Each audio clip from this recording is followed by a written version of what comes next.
일부 예배 주신 하나님의 말씀은 시편 16편입니다.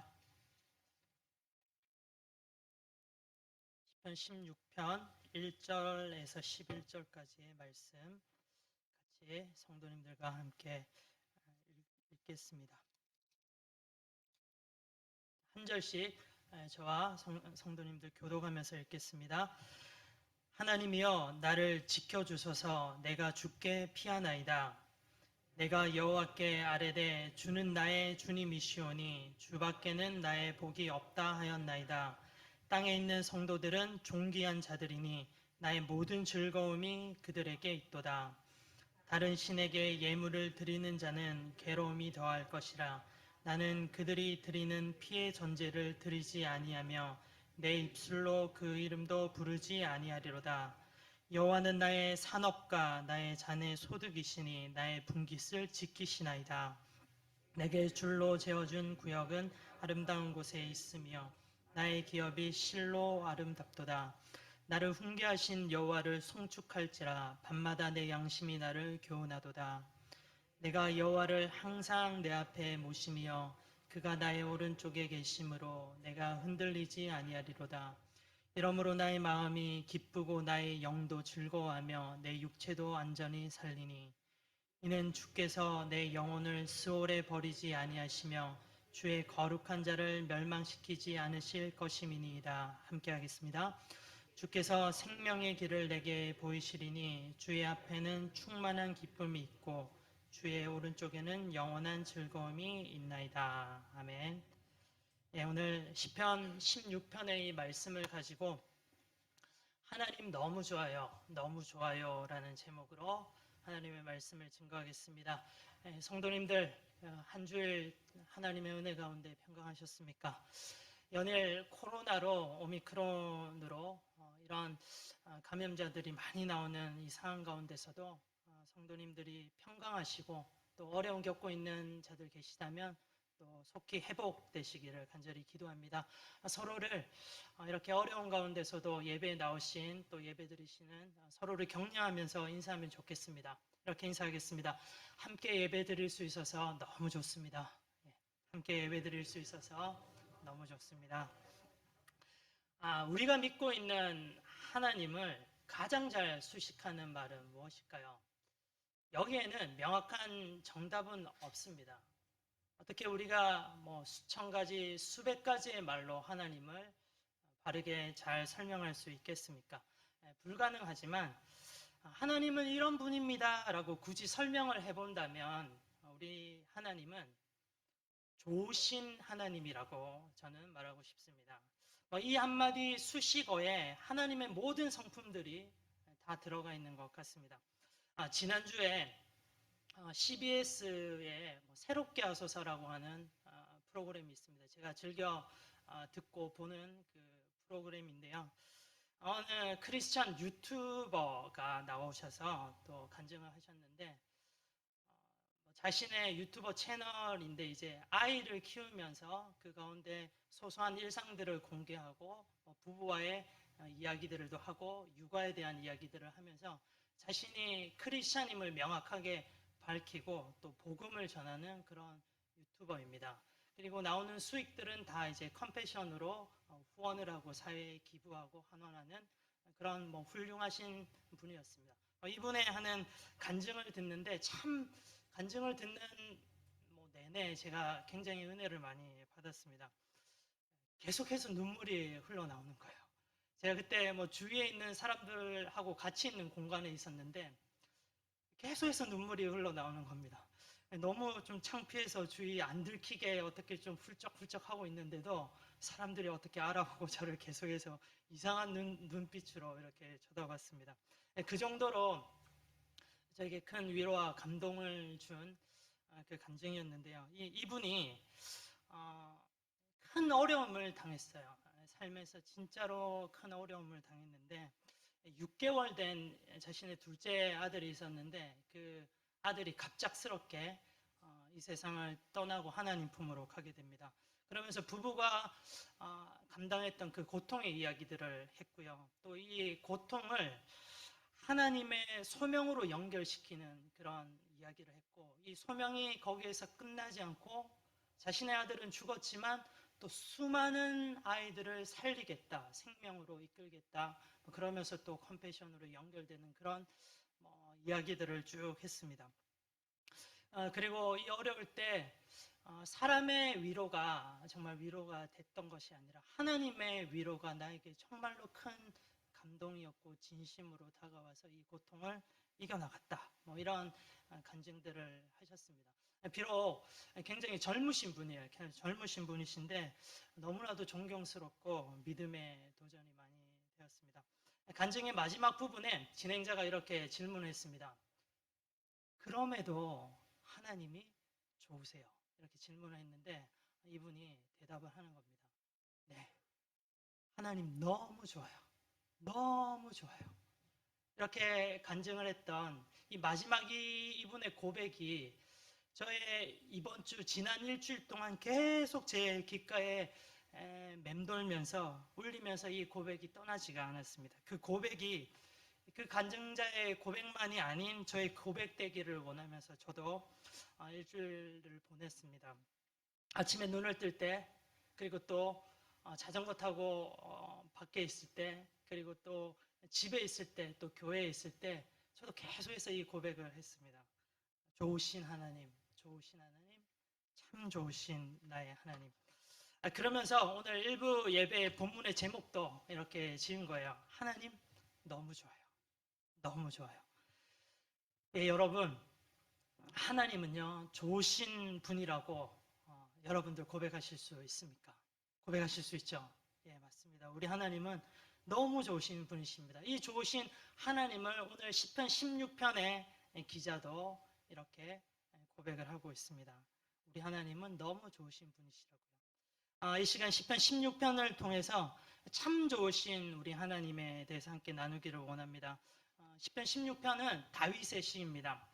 다윗이 정확히 어떤 상황 가운데서 이 시를 썼는지는 모르지만 분명한 것은 이 다윗이 큰 고통과 어려움의 때에 이 시를 썼다라고 하는 것은 틀림이 없습니다.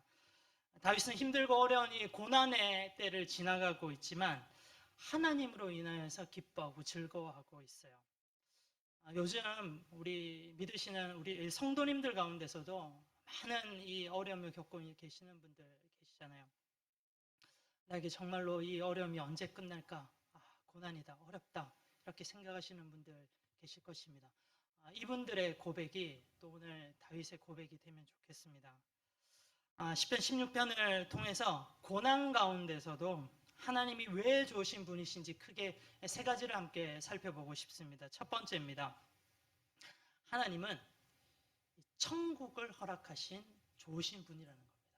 아무리 내가 고난 가운데 있지만 천국을 허락하신 하나님을 생각할 때 너무 좋은 거예요. 다윗은 하나님께서 자기를 죽음의 세계가 아닌 음부의 세계가 아닌 생명의 세계로 궁극적으로 인도하실 것을 믿고 고백하며 확신하고 기뻐하고 있습니다. 오늘 우리들에게 이 부분을 적용하면 우리에게 천국의 소망이 있다, 구원의 기쁨이 있다, 이렇게 우리는 받아들이면 되겠습니다. 시편 16편 9절에서 11절 말씀인데요. 오늘 본문 말씀을 새번역 성경으로 함께 읽어보면 좋겠습니다. 영원한 생명, 천국에 대한 이런 부분들을 여러분들이 기억하시면서 함께 읽어보면 좋겠습니다. 시편 16편 9절에서 11절까지 말씀입니다. 같이 읽겠습니다. 주님 참 감사합니다. 이 마음은 기쁨으로 가득 차고 이 몸도 아무 해를 두려워하지 않는 까닭은 주님께서 나를 보호하셔서 죽음의 세력이 나의 생명을 삼키지 못하게 하실 것이며 주님의 거룩한 자를 죽음의 세계에 버리지 않으실 것이기 때문입니다. 주님께서 몸소 생명의 길을 나에게 보여주시니 주님을 모시고 사는 삶에 기쁨이 넘칩니다. 주님께서 내 오른쪽에 계시니 이 큰 즐거움이 영원토록 이어질 것입니다. 우리 하나님은 복음이라고 하는 방법으로, 이 복음이라고 하는 선물로 우리에게 천국, 영원한 생명을 허락해 주셨습니다. 복음이 무엇입니까? 나는 죄인입니다. 내가 죄인이라는 것에부터 시작되죠. 나는 죄인인데 이 죄로 말미암아 죗값을 감당해야 되고 결국은 죽을 수밖에 없는 존재라는 겁니다. 근데 하나님이 우리를 너무 사랑하세요. 너무 사랑하셔서 우리가 담당해야 될 이 죄가를 본인이 다 담당하시고자 하십니다. 그래서 인간의 몸으로 예수 그리스도로 이 땅에 오시고 십자가에서 죽으시면서 우리의 모든 죄들을 다 해결해 주셨습니다. 우리가 이 사실을 믿을 때 우리에게는 영원한 생명, 천국에서 하나님과 함께하는 이 복된 기쁨이 주어진다라는 것입니다. 이 세상의 삶이 아무리 힘들고 어려워도요, 이 구원의 소망이 있다는 이 사실만으로도 우리 그리스도인들은 기뻐할 수 있는 그런 존재입니다. 하나님은 이 구원의 기쁨을요, 우리에게 거저 주셨어요. 아무 이유도 없이 주셨어요. 아무 조건도 없습니다. 이렇게 주신 우리 하나님이 좋으신 분이신 거예요. 내가 하나님의 자녀라는 사실, 그래 영원히 하나님과 살 수 있다라고 하는 이 사실, 그것만으로 내 삶은 기쁨이 넘치고 감사한 것입니다. 자신의 영성을 위해서, 영성의 건강을 위해서 종종 이런 질문을 해보시면 좋을 것 같습니다. 만약 우리가 성구 영신 예배 때도 이런 질문들 많이 하잖아요. 내일 아니면 오늘 저녁에 내가 이 세상에서의 삶을 마무리해야 된다면, 이런 질문들을 자신의 영성 관리를 위해서 종종 하시는 게 좋을 것 같습니다. 그때 이런 질문을 하면 가장 긴급한 문제가 무엇입니까? 바로 내가 천국 갈 수 있냐 없냐, 그런 부분 아닙니까? 주님과 함께 영원한 생명에서 내가 살 수 있느냐, 아니면 주님 아닌 곳에서, 저 음부의 생명이 없는 곳에서 내가 영원히 살아야 되냐, 이게 가장 간절한 긴급한 문제 아니겠습니까? 예전에 제가 히토츠바시라고 하는 이 대학교에 합격자 발표가 할 때였습니다. 그때는 지금은 어떤지 모르겠는데요. 그때는 온라인으로도 공개도 하고 또 이제 벽에다가 합격자 명단도 붙였습니다. 그때 전도하러 갔을 때가 생각이 났습니다. 어떤 여학생과 그 아빠인 것 같아요. 합격자 명단을 쭉 읽으면서 자신의 이름이 있는 것을 발견을 하고 정말로 소리치면서 환호하고 기뻐했어요. 정말로 주위의 사람들 신경을 안 쓰더라고요. 너무 기뻐하고 즐거워하고 환호하는 그 모습이 제 뇌리에 선명하게 아직도 기억이 되고 있습니다. 저 히토츠바시라고 하는 대학교, 물론 유명하고 좋은 대학교죠. 근데 저 대학교에 들어가는 게 저렇게도 감격스럽고 좋구나.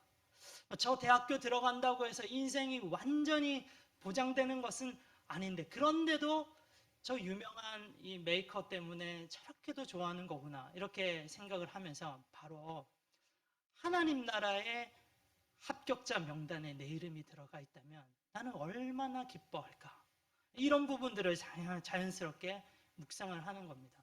하나님 나라에 합격한다라고 하는 것은요, 천국에 내 이름이 들어가 있다라고 하는 것은 영원한 삶이 보장되는 거 아니겠습니까? 그 히토츠바시 대학교 합격하는 거하고 감히 비교할 수도 없는 거예요. 근데 우리는 얼마나 그 합격자 명단에 내 이름에 천국에 합격자 명단에 있음에도 불구하고 기뻐하고 감사하고 살아가고 있나, 이런 부분들을 묵상을 해보게 되었습니다. 사랑하는 성도 여러분, 하나님은 우리에게 이렇게 좋은 천국을, 구원을 주시는 분이십니다. 내 평생의 구원의 기쁨을 누리면서 이 구원을 주신 좋으신 하나님을 기뻐하고 감사하고 찬양하는 복된 저와 여러분들 되기를 간절히 기도합니다. 두 번째입니다. 두 번째, 하나님은 우리를 지키시고 보호하시는 좋으신 분입니다. 시편 16편 1절에 세 번역으로 제가 한번 읽어보겠습니다. 하나님, 나를 지켜주십시오. 내가 주님께로 피합니다. 지금 다윗이 큰 고난 가운데, 위기 가운데 있다는 것을 알 수 있습니다. 하나님의 환난의 때, 절대절명의 위기의 때 우리에게 피할 피난처 되십니다. 또 우리가 지금 시편 16편을 읽고 있지만 또 조금 더 가시면 18편에는 이 피난처 되시는 하나님에 대해서 자세하게 기록되어 있습니다. 하나님은 우리의 환난 날에 피할 산성이라고 하십니다. 하나님은 우리의 구원의 뿌리라고 하시고 구원의 방패시라고 하십니다. 우리를 건져주시는 산성이라고 하세요. 인생을 살아갈 때 누구나 다 위기를 맞이하실 겁니다. 절대절명의 위기 한두 번쯤은 다 경험을 하시는 것 같습니다. 우리는 우리 인생의 한 치 앞도 알 수가 없습니다. 예상할 수 없습니다. 그렇다면 언제 이 위기가 올지 불안하지 않으십니까? 위기가 올 때 우리에게 불안하지 않고 우리에게 큰 안심이 되고 위로가 되는 그 이유가 있는데요. 그것은 무엇이냐면 위기는 언제든지 찾아올 수 있어요. 위기가 안 찾아왔다 이런 게 아니라 언제든지 찾아올 수 있고 위기가 어떤 사람에게는 한두 번 찾아올 수 있지만 위기가 다윗 같은 사람들한테는 수십 번 찾아오지 않았습니까? 우리는 몰라요. 내 한 치 앞에 일들에 내가 어떤 위기를 당할지 모르는데 그때 가장 큰 위로가 되는 것은 위기가 와도 됩니다. 그런데 그 위기가 왔을 때 우리에게 피할 곳이 있다는 거예요. 그리고 이 위기가 왔을 때 그곳으로만 가면 이 위기가 해결된다라는 그 확신이 있다라는 겁니다. 그렇기 때문에 우리는 위기가 와도 불안하지 않습니다. 안심할 수 있습니다. 다윗의 인생에요. 정말로 많은 큰 위기들이 있지 않았습니까? 그 중에 사무엘상 30장에 나오는 다윗의 이 위기의 에피소드 하나를 설명하겠습니다. 이때 다윗은 사울의 광기와 살기를 피해서 블레셋으로 도망가 있었을 때였습니다. 다윗이 블레셋의 시글락이라고 하는 그 성에서 자신의 부하 600명을 거느리면서 같이 살고 있었을 때였습니다. 이 블레셋으로 도망가 있었기 때문에 다윗에게는 정말로 큰 어려운 때가 왔습니다. 그게 뭐냐면 블레셋과 이스라엘은 수시로 종종 전쟁을 했습니다. 이때도 블레셋과 이스라엘이 전쟁을 하게 되었습니다. 다윗은 어떻습니까? 지금 블레셋으로 망명해 온 상태인데 당연히 그 전쟁에 차출이 되어서 지금 자신의 나라 이스라엘과 지금 전쟁해야 되는 그런 큰 진퇴양난의 곤란한 상황에 빠져 있었던 거예요. 그때 전쟁이 직전에 이 블레셋 여러 장수들이 반대를 하는 겁니다.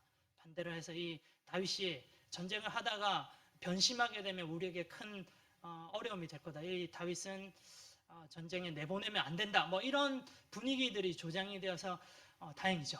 하나님의 은혜라고 할 수 있습니다. 그래서 다윗이 전쟁에 참여하지 않게 돼요. 그러면서 자신의 시글락 이 성으로 다시 돌아오게 되는데 사흘 만에 이 시글락에 돌아왔을 때 정말로 깜짝 놀랄 일이 있었습니다. 이 다윗을 비롯한 장정들이 전쟁 때문에 이 성을 비운 틈을 타서 아말렉이라고 하는 족속이 성을 습격한 거예요. 그리고 약탈하고 노략하고 성에 불을 지었습니다. 남녀노소 다 포로로 잡혀갔어요. 이때 다윗과 그의 부하들이 목을 놓아서 울었고 그들이 울 수 없을 때까지 지쳐서 울었다라고 성경은 기록하고 있습니다. 그런데요, 좀 분위기가 이상한 거예요. 어떤 분위기냐면 다윗의 부하들의 슬픔이 얼마나 컸던지 그들이 돌을 들고 다윗을 쳐서 죽이려고 하는 그런 분위기들이 조성이 된 거예요. 다윗에게 이 부하들은요, 저희들이 그냥 생각하는 보통 충성스러운 그 부하들 그 정도가 아닙니다. 그 이상의 부하들이에요. 지금까지 막 이스라엘에서 사울의 그 죽음의 순간까지도 자신의 생명을 걸고 항상 다윗과 함께 하고자 했었던 그런 사람들입니다. 동고동락했었던 사람들. 다윗이 그 사람들에게 너 나를 위해서 생명을 바쳐. 그러면 생명까지도 바칠 수 있는 그런 절대적인 충성을 했었던 그런 부하들입니다. 그런데 이 부하들이 지금 그 슬픔이 얼마나 컸던지 이 다윗에게 지금 돌을 들어서 다윗을 쳐서 죽이려고 하는 그런 상황입니다. 다윗의 인생에 큰 어려움들이 많이 있었지만 아마 이 어려움이 가장 급하고 큰 어려움이 아니었을까 저는 이렇게 한번 생각을 해봅니다. 이 부분의 말씀을 한번 읽어볼까요? 사무엘상 30장 6절인데요. 이런 분위기들을 좀 아시면서 배경으로 하시면서 말씀을 읽으면 좋겠습니다. 같이 읽겠습니다. 군인들이 저마다 아들, 딸들을 잃고 마음이 아파서 다윗을 돌로 치자고 말할 정도였으니 다윗은 큰 공경에 빠졌다. 그러나 다윗은 자기가 믿는 주 하나님을 더욱 굳게 의지했다. 예, 다윗이 큰 공경에 빠졌다라고 합니다. 이때 그런데 다윗은 자기가 믿는 주 하나님을 더욱더 굳게 의지했다라고 성경은 말하고 있습니다.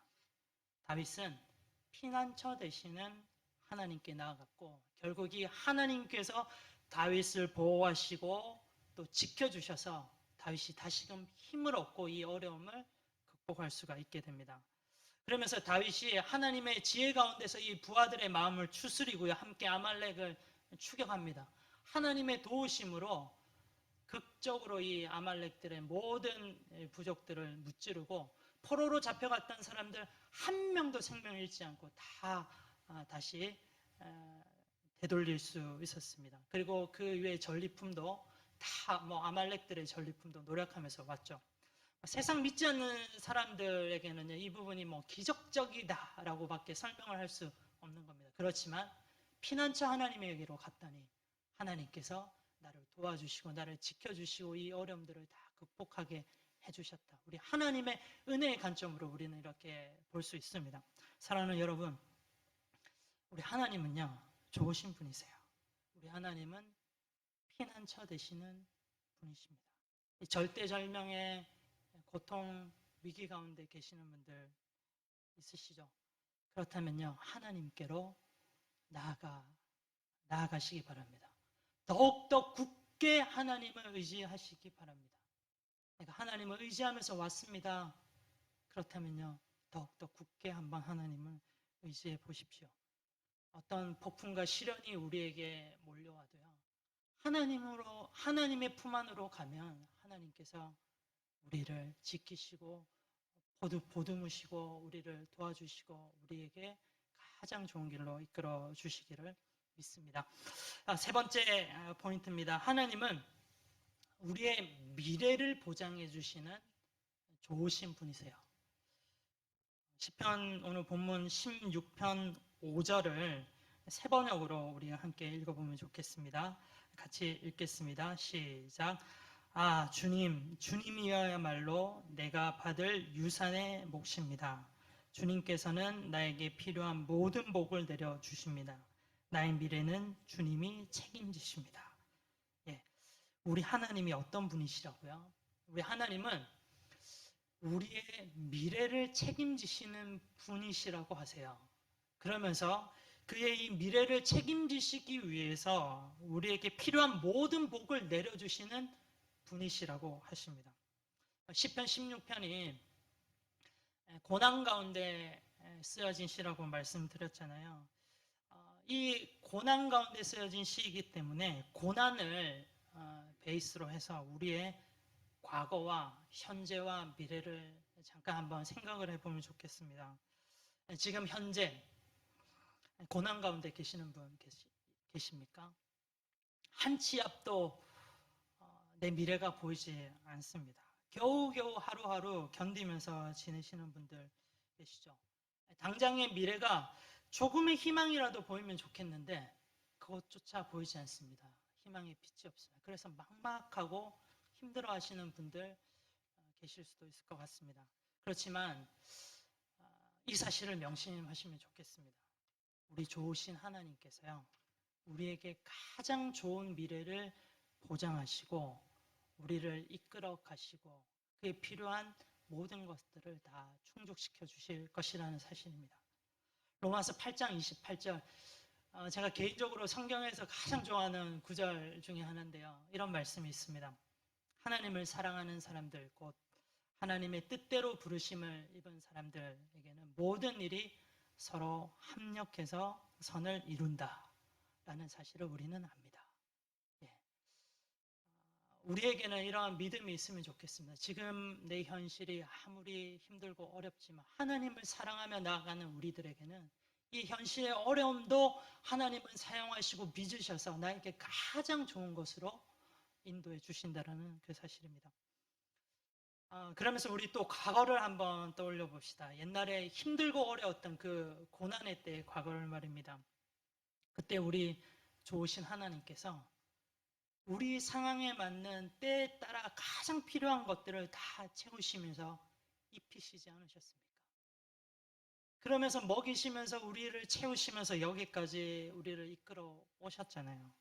그래서 우리는 지금 이 현실에서 이렇게 찬양도 하고 고백도 합니다. 지금까지 지내온 것 주님의 은혜였습니다. 하나님의 은혜로 내가 여기까지 왔습니다. 그러면서 과거의 고통과 아픔까지도 우리는 다 은혜였다라고 고백하고 감사하고 있습니다. 그래서요, 지금 이 현실은요, 과거의 그 고통의 때를 기준으로 해서 봤을 때 주님께서 이미 책임지신 미래라는 거예요. 말이 조금 어렵죠. 지금 이 현실은 이 과거의 그 고통의 때를 시점에서 바라봤을 때 주님께서 이미 책임지신 미래라는 겁니다. 사랑하는 여러분, 특별히 지금 어렵고 힘든 현실을 보내시고 계신 성도님들, 우리들의 미래를 또 한번 생각을 해보십시오. 지금 당장 힘들고 어려울 수 있어요. 그렇지만 조금만 더 인내하십시오. 좋으신 하나님께서 오늘 시편 16편 5절의 말씀처럼 우리에게 순간순간 가장 필요한 것 주시고 가장 좋은 곳으로 이끌어 주실 것을 우리는 믿으시면 좋겠습니다. 훗날 미래 때 내 삶을 뒤돌아봤을 때 오늘 이 시점을 뒤돌아보는 거야. 훗날 미래에서는 과거가 되겠죠. 이 과거를 회상할 때 여러분들 또 이런 고백하시면 좋겠습니다. 그때 좋으신 하나님께서 나를 지켜주셨지. 나에게 필요한 것들 다 공급해 주셨지. 나 하나님의 은혜였다. 하나님 감사합니다. 하나님께서 우리의 미래를 책임지시고 가장 좋은 길로 인도하실 것을 믿고 나아가는 저와 여러분들 되시기를 간절히 기도합니다. 오늘 말씀을 정리해 보겠습니다. 시편 16편을 통해서 하나님이 고난 가운데 있는 자들에게 왜 좋으신 분이신지에 대해서 살펴보았습니다. 첫 번째는 하나님은 우리에게 천국을 허락하시는 좋으신 분이시기 때문이에요. 두 번째, 하나님은 우리를 지키시고 보호하시는 피난처 되시는 좋으신 분이십니다.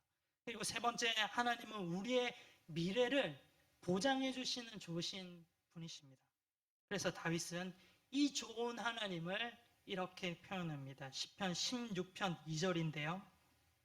이 부분 세 번역으로 우리 같이 읽어보면 좋겠습니다. 이 좋은 하나님을 이렇게 표현하는 거예요. 다윗이 같이 읽겠습니다. 나더러 주님에 대해 말하라면 하나님은 나의 주님, 주님을 떠나서는 내게 행복이 없다 하겠습니다. 어떻습니까? 정말로 너무 멋진 표현 아닙니까? 주님이 없으면 나에게 행복이 없습니다. 또 다르게 말하면요, 주님 계시기 때문에 나는 행복합니다. 이 고백입니다.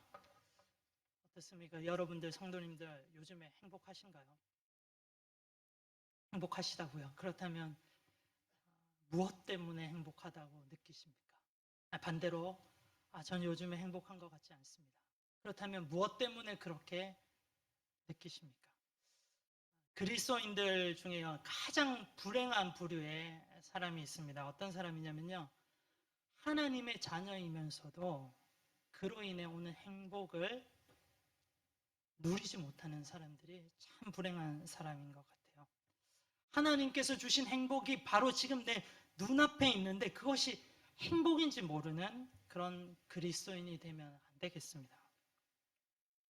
나의 상황과 형편과 환경에 관계없이 다른 이유 없이 그저 하나님이 나와 계시고 내가 그리스도인이라는 사실, 우리 예수님이 너무 좋아서 행복하시는 그런 은혜가 있으면 좋겠습니다. 오늘 메시지 처음에 소개했던 그 간증하신 그분처럼 말이에요.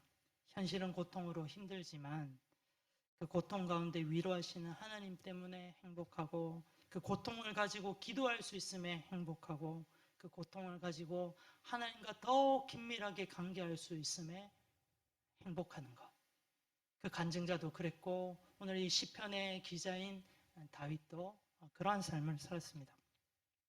우리 그리스도인들의 행복은요, 행복의 근원은 예수님이시고 우리 하나님 아버지십니다. 어제 사무실에서 이 말씀을 막 준비하고 또 정리하고 있는데 정말 천사같이 들리는 찬양의 소리가 있었습니다. 5살 되는 꼬마 2명이 부르는 찬양이었는데요. 이제 곽태영 목사님의 딸 지선이하고 신기풍 전도사님의 딸 유아가 부르는 찬양이었습니다. 어떤 찬양인지 아시나요? 행복이라고 하는 찬양이었습니다. 이 행복의 꼬마들이 부르는데 너무 은혜로웠어요. 참 영성이 있는 이 찬양 아닙니까? 그 가사처럼 정말로 그렇습니다. 내가 가진 것이 없어도 예수님 때문에 감사하는 삶. 내가 가지고 있는 것이 작은 힘이지만 이 작은 힘을 예수님 때문에 누구에게 나눠줄 수 있다라고 하는 것. 내가 지금 억울하고 눈물 나고 너무나도 고통스럽지만 이 억울함 때문에 예수님께 나아가고 하나님께 기도할 수 있는 삶. 주님 때문에 나의 이 억울함도 참을 수 있는 삶. 이 세상은 도무지 알지 못하죠. 도무지 이런 삶을 행복하다라고 말하지 않습니다. 세상은. 그렇지만 이러한 삶, 하나님의 자녀이기 때문에 내가 이러한 삶을 살아가겠습니다. 라고 고백하는 것. 이게 정말로 우리 그리스도인의 행복이지 않을까요? 이 행복의 근원은 예수님이시고 우리 하나님 아버지십니다. 사랑하는 성도 여러분, 예수 그리스도로 인해서 하나님으로 인해서 행복하시면 좋겠습니다. 행복을 누리지 못하는 그런 일이 없었으면 좋겠습니다. 세상의 염려, 근심, 걱정 늘 따라와요. 이것들은 우리 삶에서 한 번도 우리를 떠나는 일이 없어요. 항상 따라올 것입니다. 크고 작은 문제들이 늘 따라옵니다. 그것 때문에 우리의 행복을 빼앗기시는 일이 없으시면 좋겠습니다. 우리 하나님 너무 좋으신 분이세요. 이 좋으신 하나님으로 인해서 평생의 행복한 저와 여러분들 되기를 간절히 축원합니다. 기도하겠습니다.